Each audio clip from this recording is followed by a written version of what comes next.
And we're back here with Tim Bainton to discuss the Sports Management, Marketing, and Communications program here at Marymount. First of all, just tell us what courses are available so far. Hey, Jimmy, thanks for having me on this day of giving. So basically, sports marketing and management have comprised a minor here at Marymount for a number of years. And the goal is to build out courses to make it a full-fledged undergrad program and potentially even a segue in the MBA program as well. Just to be competitive, it's one of the, it used to be quite a niche area, especially when I studied it a decade ago at a master's level. Now it's very prevalent in a lot of schools, and especially with the catchment of the DC area and so many big sports teams, so much industry and so on and so forth. It's very easy, I think, for us to build this.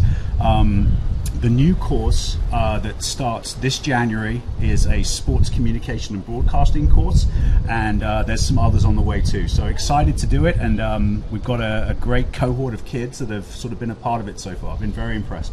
And with us being in this area in Washington, D.C., what are some of the internship opportunities that have been available for us? Absolutely. So we've provided internships through my company outside of this and through a host of other connections that we've made, especially in the sports marketing class. One that comes to mind is Natalie on the women's volleyball team right now, through being in the class and through, we use LinkedIn a lot to communicate with our guest speakers, and she was able this past summer to go get an internship with the LA Sparks, for example, the WNBA. So there's a handful of ones like that, and we're building that network, and I think that's what's most important, but also very easy for us here in the DC area to really capitalize on it. So.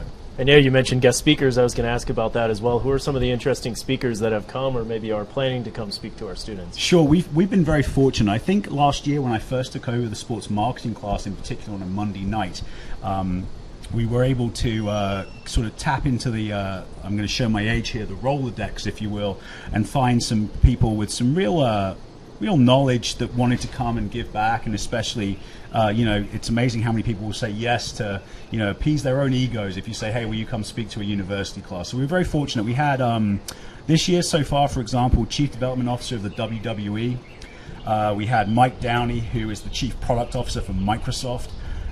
We have coming up Tracy St. John, former professional tennis player, was VP at Red Bull, also for the New Orleans Hornets, and then also now is the VP for Citibank. So some real powerful names and brands that we're bringing in to really add to the overall exposure of the sports management program here in the College of Built at Marymount. So I did a master's in sports administration from Ohio University, and there was an option there for the full-time students to combine that with an MBA. What are you working on here as a pathway for these undergrad courses to work towards an MBA?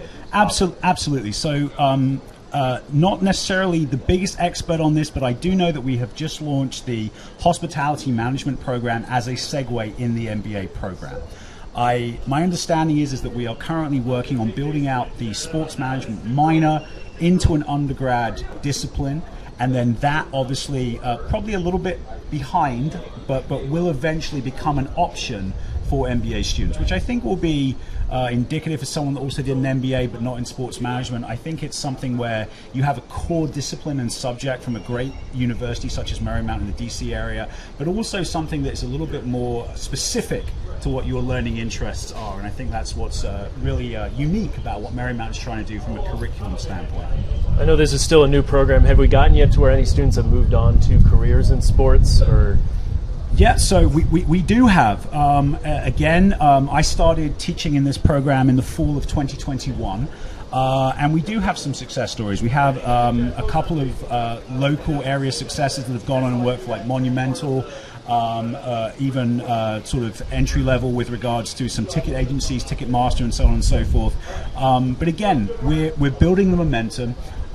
We're working on a few cool things with regards to connecting continually with alumni out of these classes through an alumni newsletter as well. So we're trying to build this and build the brand ultimately that will, at the moment, is sort of part of that sports management ID here at Marymount. So, the world's our oyster here in Washington, D.C., so I'm excited to see where it can go.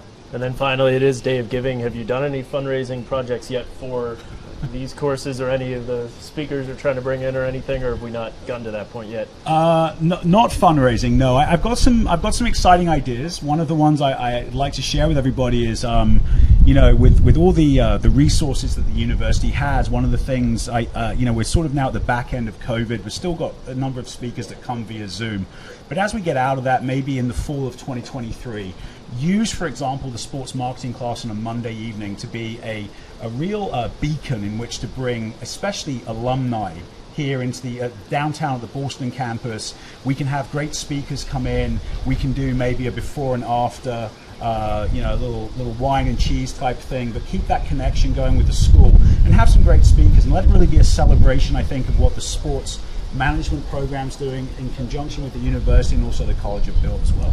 Well, thank you for joining us, and we're excited to see the continued expansion of this program here at Marymount. Thanks, Jimmy. I appreciate it.